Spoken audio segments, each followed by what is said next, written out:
जय भोलेनाथ। नमस्कार दोस्तों, स्वागत है आपका आपके अपने YouTube चैनल पर। दोस्तों, सावन का महीना भोलेनाथ के भक्ति के सर्वश्रेष्ठ माना गया है। भोले बाबा के भक्त जल अभिषेक, दूध अभिषेक से शिव शंकर को प्रसन्न करने की कोशिश करते हैं।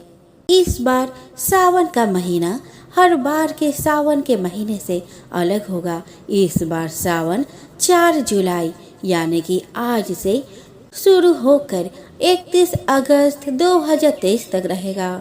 इस बार नए वर्ष 2023 में हिंदू कैलेंडर का 13वां महीना मिलेगा, जिसमें अधिक मास शामिल होगा। दोस्तों, इस साल श्रावण मास के दौरान अधिक मास पड़ रहा है, इसीलिए इस दौरान पूजा अर्चना करने से भगवान हरि के साथ ही भोलेनाथ की भी जमकर कृपा बरसेगी। दोस्तों, हर रोज आपको इस चैनल पर श्रावण मास के महात्म्य का पाठ सुनने को मिलेगा। मैं आपको हर रोज श्रावण मास के महात्म्य का एक अध्याय पढ़कर सुनाऊंगी, तो कृपया आप मेरे चैनल पर बने रहे। और दोस्तों, मेरे चैनल को शेयर और सब्सक्राइब करना ना भूलें। और अगर वीडियो आपको अच्छी लगी हो तो कृपया एक लाइक बटन जरूर दबाएं और कमेंट बॉक्स में ओम नमः शिवाय लिखकर जरूर जाएं। तो चलिए दोस्तों, शुरू करते हैं। मुनि श्रेष्ठ शौनक ने श्री सूत जी से पूछा कि हे महाभाग, हे महामते, हे व्यासशीर्ष सूत जी, आपके मुख से हमने अनेक आख्यान सुनकर आनंद प्राप्त किया है, किंतु फिर भी हमारे कानों की प्यास अभी तक बुझी नहीं और अधिक सुनने की इच्छा है। आपने तुला राशि का सूर्य होने पर कार्तिक मास का महात्मा, मकर का सूर्य हो जाने पर माघ मास का महात्मा तथा मेष का सूर्य होने पर बैसाख मास का महात्म्य सुनाया। इस मासों के जो गुण धर्म है उनको भी आपने समझाया। अब इन मासों से भी उत्तम आपके अनुसार यदि कोई महिमा परम पिता परमेश्वर को सदैव धर्म प्रिय हो तो उसे भी विस्तार पूर्वक कहे। हमारे मन में उसको सुनने की तीव्र लालसा है। यह सुनकर सूत जी ने बड़े प्रेम पूर्ण शब्दों में कहा, आप सब मुनिगण ध्यान पूर्वक सुने। मुझे आपको सुनाने में आनंद प्राप्त होता है। आप सर्वगुण संपन्न हैं, अर्थात अच्छे श्रोता के जो 12 गुण बताए गए हैं, यथा दंभ रहित, आस्तिक बुद्धि, सठता रहित, परमात्मा में अटूट भक्ति, भगवत चर्चा सुनने की तीव्र इच्छा, नम्रता, ब्राह्मण भक्त, सुशील स्वभाव, धैर्य युक्त, पवित्र, तपस्वी तथा दोषारोपण रहित होना, ये सभी गुण आप लोगों में है। इससे मैं प्रसन्न होकर आपसे तत्व की बात कहता हूँ।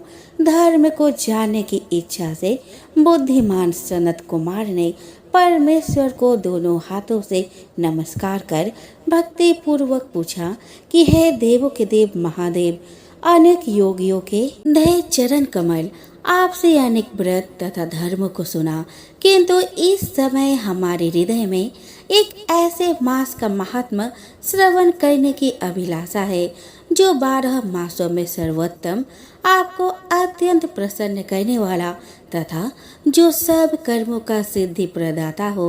हे देव, जिस मास में कर्मों के करने से ही अनंत फल की प्राप्ति होती हो, संसार के कल्याण के लिए ऐसे मास के सभी धर्मों का वर्णन समझा कर करे।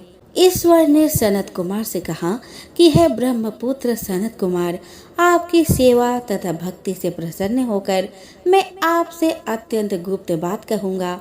12 महीनों में श्रावण मास मुझे बहुत प्रिय है।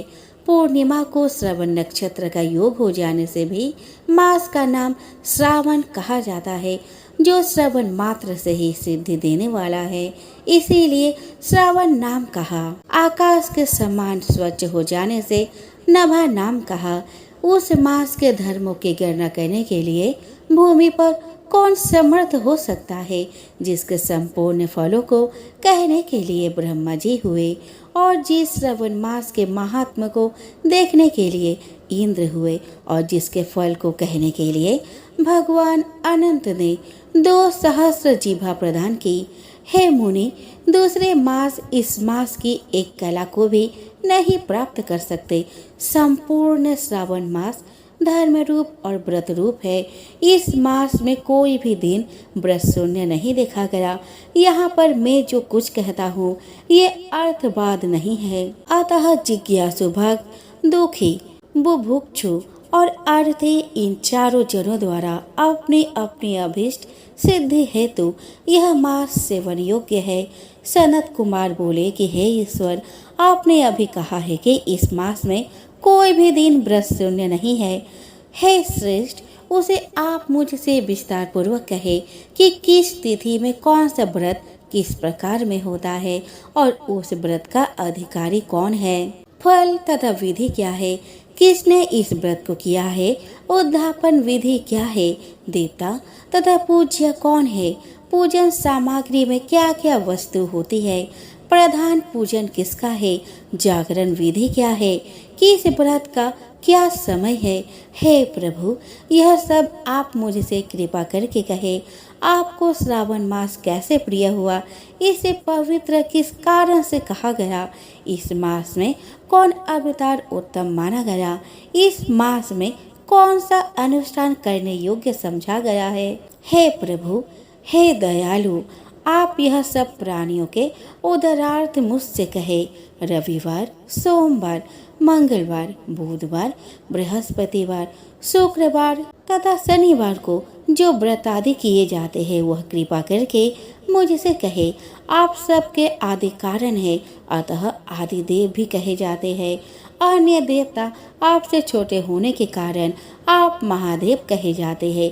पीपल के वृक्ष में ब्रह्मा, विष्णु तथा शिव तीनों देवों का निवास है। उसमें भी आपका निवास सबसे ऊपर व ऊंचा कहा गया है। आप कल्याण रूप से शिव माने जाते हैं। पाप नाशक होने से आप हर माने गए हैं। आदि देव होने से आप श्वेत वर्ण है। शुक्ल वर्ण में विकार होने से आप वर्ण होते हैं। उनमें कपूर वर्ण के समान गौर वर्ण होने से आप आदि देव है। पहले गणेश जी का अधिष्ठान रूप 4 दल का मूलाधार नाम का चक्र है।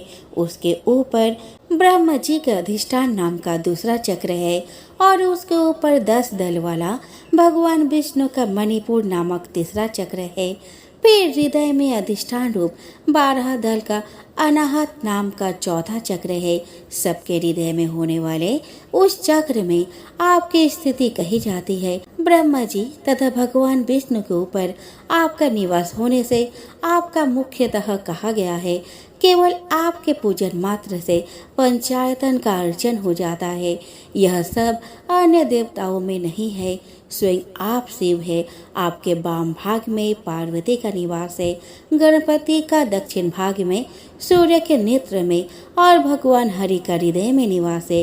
अन्य को ब्रह्म में कहा गया है। भगवान हरि जल रूप कहे जाते हैं। हे ईशान, जब आप उस अन्न और जल का भोग करने वाले हैं तो आपकी प्रवृत्ति में किसी को भी संदेह नहीं हो सकता। आपका शमशान और पर्वत में निवास सब प्राणियों को विरक्ति की शिक्षा प्रदान कर रहा है। आपका बोधक मंत्र है उता अमृत्व सयसान।